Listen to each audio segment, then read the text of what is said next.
guess I get to make this call again. Back to the nurse.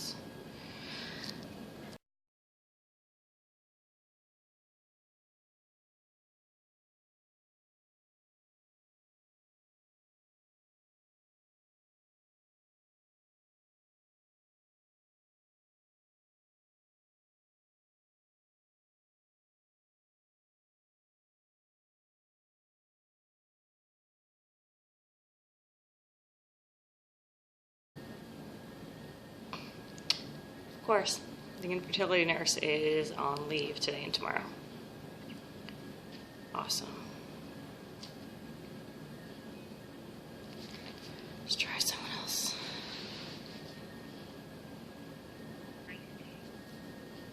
Hi, Kihei. My name is Amanda Londak. My husband's social is, I was actually trying to reach Shar. I had a couple questions about if I needed to come in for a baseline ultrasound or not. Today is cycle day 1. Our last month's IUI was unsuccessful, but I've had a few cysts the past few months, so I'm not sure if they wanted to see me again before trying another round or what to do. So if you could give me a call back, my phone number is... Thank you.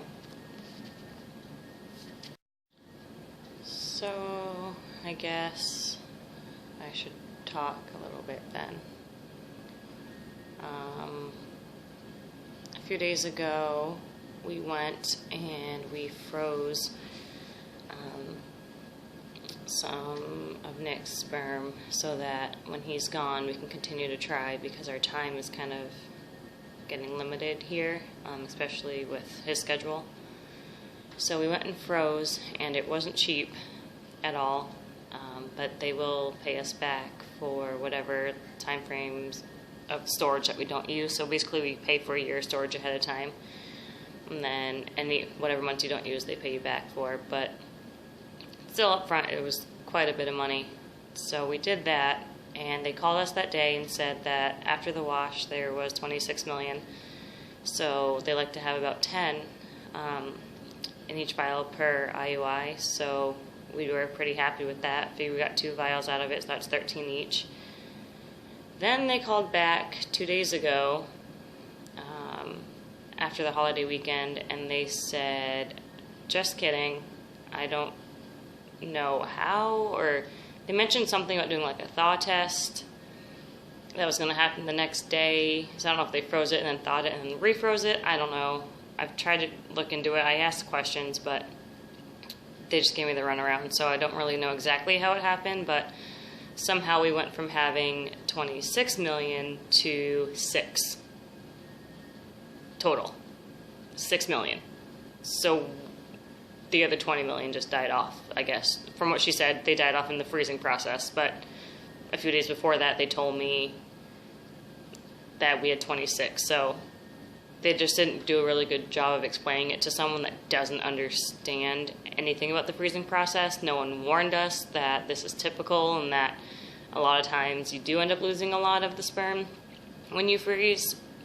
We had no idea. And honestly, knowing what we know now, I don't know if we would have continued with that, knowing the price and knowing the risk.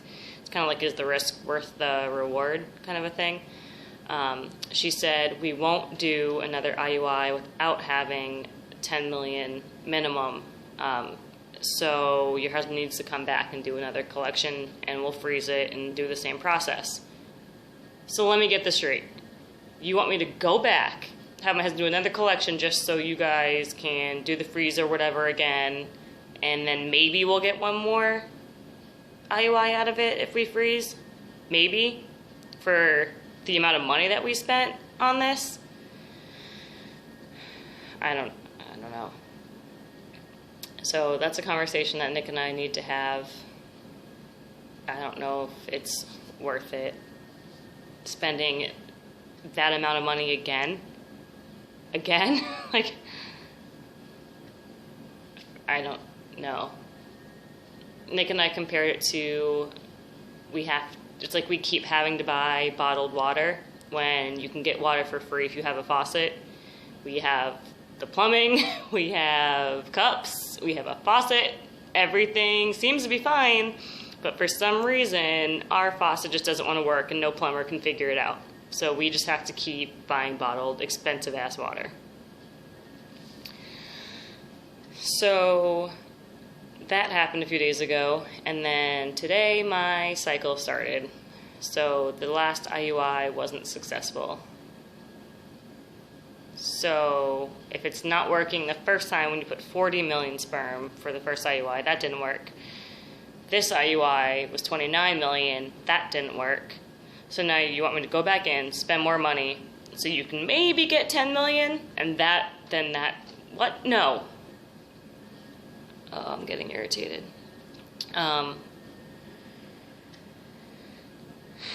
So yeah, so as you guys saw, I called the doctor. The infertility nurse is on leave today and tomorrow, but because I had a cyst last month and a cyst the month before, I should probably go back in and have a baseline ultrasound done again just to make sure that I don't have any more cysts, or do have cysts. I don't know at this point. So I'm waiting. She's on leave, so I had to call the secretary. So I'm waiting for her to call me back.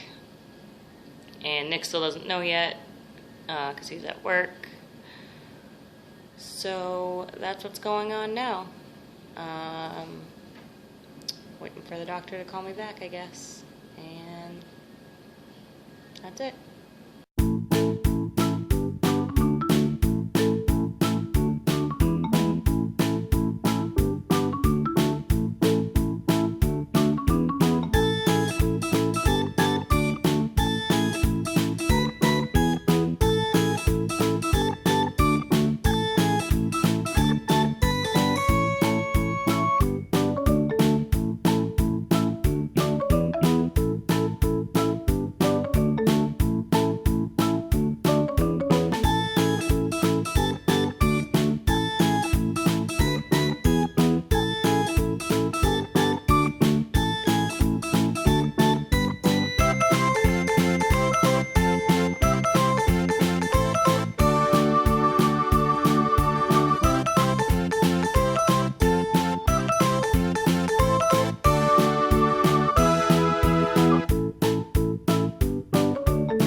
So now that my face is done and my hair is done, I can give you guys a little better update from yesterday because some of the information was a little bit wrong.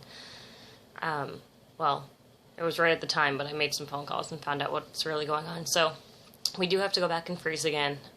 If we decide to do that, it's only the freezing cost. We don't have to pay the storage fees again, which is really good because that was the most expensive part of it. So regardless, we're going to still end up spending quite a bit of money on our next cycle, but it's worth it in the end, and at this point we'd probably be willing to spend any amount of money just to have a baby. So that's what's going on with that. And then today I have a doctor's appointment coming up here in a half hour, so I got to run out the house right now.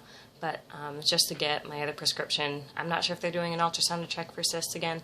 I hope not, but better be safe than sorry. So I'm gonna go get checked out, and I'll let you guys know what happens after that. Bye.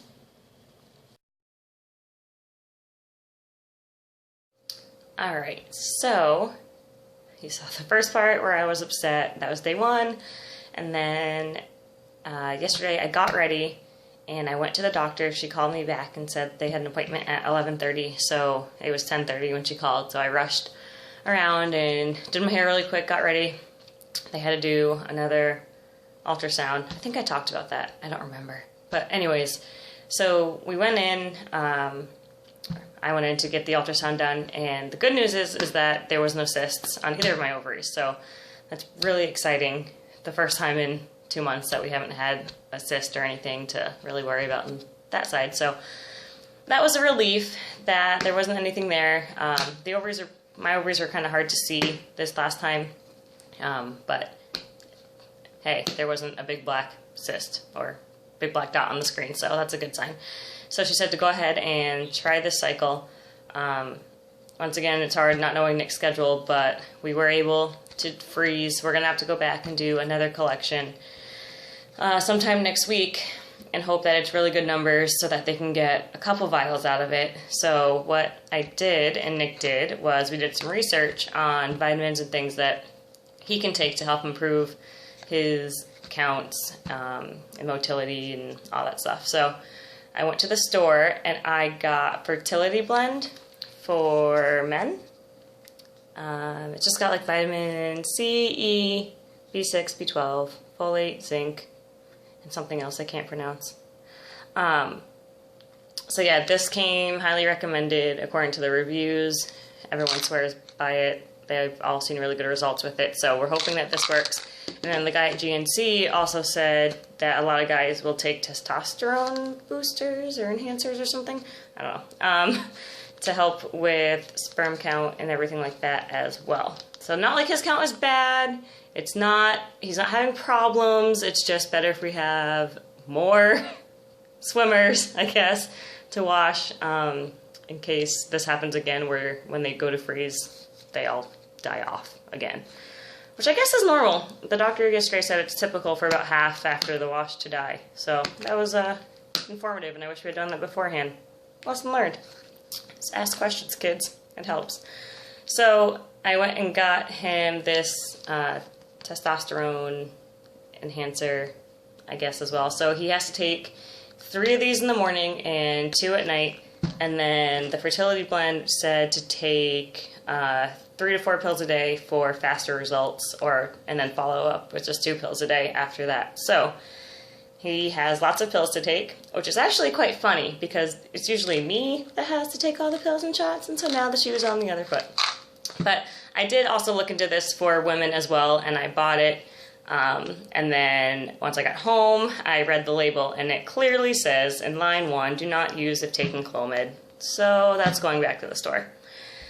So the doctor wanted me to start taking the Clomid on day 2, which is the earliest I've ever started taking it. But we're trying to get me to ovulate early, so hopefully with Nick's schedule and stuff, things will line up. We won't have to use the frozen stuff because she said live is always better, but whatever, we're going for it either way. So here it is, my Clomid, all 15 tablets of them. Well, I took some last night, but so far I've only had hot flashes, no mood swings or anything with it yet. My body's probably just getting used to it, how I've been on it so much.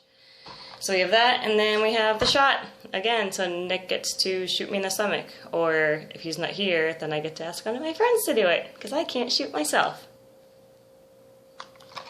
So yeah, that's where we are now, and as you can tell, I got my hair cut today, because going to a salon always makes a girl feel better.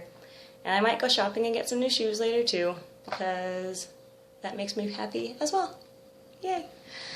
So yeah, that's what's going on now, and I guess I will give you guys an update when I go back to the doctor, which isn't until the 17th. I go back to see my cysts, and not my cysts, my follicles, and hopefully there's lots of them, and hopefully next week we get a good collection from Nick. So, thanks for watching. Bye!